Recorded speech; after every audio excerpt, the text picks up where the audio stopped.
ముచ్చటగా ముగ్గురున్నారు. కానీ ఆ ముగ్గురులో ఒక్కరే విపక్షానికి ప్రధాన టార్గెట్ అవుతున్నారు. మిగిలిన ఇద్దరు ఆచితూచి మాట్లాడుతుంటే ఆయన మాత్రం బస్ తీమేస్తావాలంటున్నారు.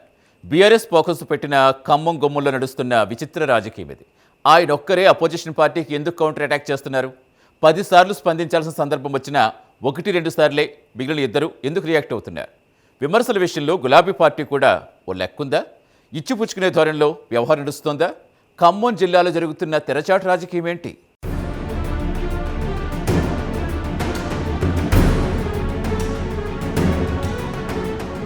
రేవంత్ ప్రభుత్వంలో కీలక శాఖలకు ఖమ్మం జిల్లా నేతలే మంత్రులుగా ఉన్నారు. ఖమ్మం జిల్లా మొదట్నుంచి బీఆర్ఎస్కో పెద్ద సవాల్గానే ఉంది. స్టీరింగ్ ఎలా తిప్పినా అక్కడ కారు పార్టీకి కుదుపులు తప్పటం లేదు. అందుకే ఏదోలా తన బలం నిరూపించుకునేందుకు మొదట్నుంచి బీఆర్ఎస్ ఖమ్మం జిల్లాలో ప్రయత్నాలు చేస్తోంది. అందులో భాగంగా కేటీఆర్, హరీష్ రావు లాంటి నేతలు ఖమ్మం జిల్లాలో పర్యటిస్తున్నారు. వారికి తోడు మాజీ మంత్రి పువ్వాడ అజయ్ కుమార్ సైతం ఎక్కడా తగ్గకుండా హాట్ కమెంట్స్ చేస్తున్నారు. ప్రధానంగా ఖమ్మం జిల్లాలో కాంగ్రెస్కి కీలకమైన 3 మంత్రుల్ని బీఆర్ఎస్ టార్గెట్ చేసుకుంటోంది. గత ఎన్నికల సమయంలో పొంగులేటి, తుమ్మల బీఆర్ఎస్ నుంచి కాంగ్రెస్లోకొచ్చిన వారు కావడంతో వారిపై గులాబీ పార్టీ ఎక్కువగా గురిపెట్టింది. ఎన్నికల సమయంలో గ్యారంటీ కార్డులు ఇచ్చి హామీల అమలు బాధ్యత తనదని హామీ ఇచ్చిన భట్టిని కూడా ప్రజల్లో దోషిగా నిలబెట్టే ప్రయత్నం చేస్తోంది BRS.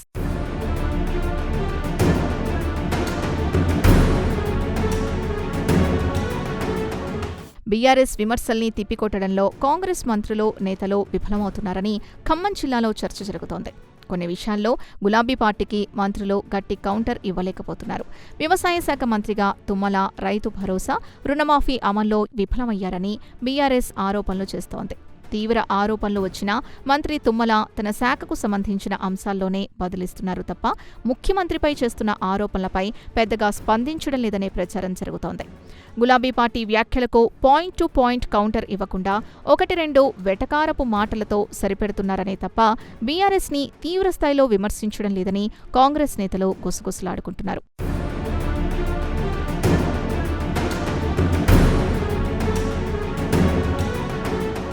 Deputy CM Bhatti విక్రమార్కకి BRS నేతలతో అండర్స్టాండింగ్ ఉందనే ప్రచారమైతే ఎప్పటినుంచో ఉంది.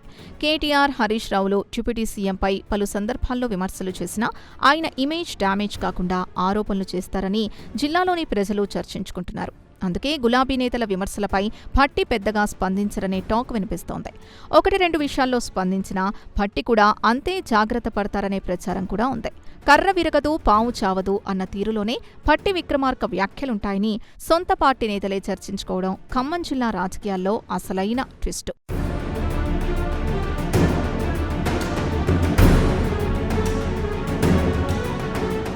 ఖమ్మం జిల్లాలో 3 మంత్రులుంటే బీఆర్ఎస్ నేతలు ప్రధానంగా మంత్రి పొంగులేటినే టార్గెట్ చేస్తూ విమర్శనాస్త్రాలు సంధిస్తారు.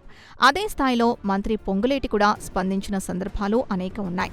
పొంగులేటిని కేటీఆర్ బాంబులేటి అంటే పొంగులేటి మాత్రం ట్విట్టర్ టిల్లు అంటూ కేటీఆర్పై సెటైర్లు వేస్తారు. గతంలో బీఆర్ఎస్ రాష్ట్రాన్ని ఎలా దోచుకుందో అవకాశం వచ్చినప్పుడల్లా పొంగులేటి లెక్కలతో వివరిస్తున్నారు. మంత్రి పొంగులేటి తప్ప బీఆర్ఎస్ నేతలకు కౌంటర్ ఇవ్వడంలో మిగతా 2 అమాత్యులెందుకో మౌనంగా ఉంటున్నారని కాంగ్రెస్ శ్రేణులు చర్చించుకుంటున్నాయి. ఇటీవల ఖమ్మం పర్యటనకొచ్చిన సీఎం రేవంత్ రెడ్డి బీఆర్ఎస్ జిల్లా నేతలతో పాటు ఆ పార్టీ రాష్ట్ర నాయకత్వాన్ని దుయ్యబట్టారు. స్వయంగా సీఎమే స్పందించడంతో అసలు తుమ్మల, భట్టి ఎందుకు బీఆర్ఎస్ నేతలపై గట్టిగా కౌంటర్ అటాక్ చేయడం లేదనే ప్రశ్నలు వినిపిస్తున్నాయి.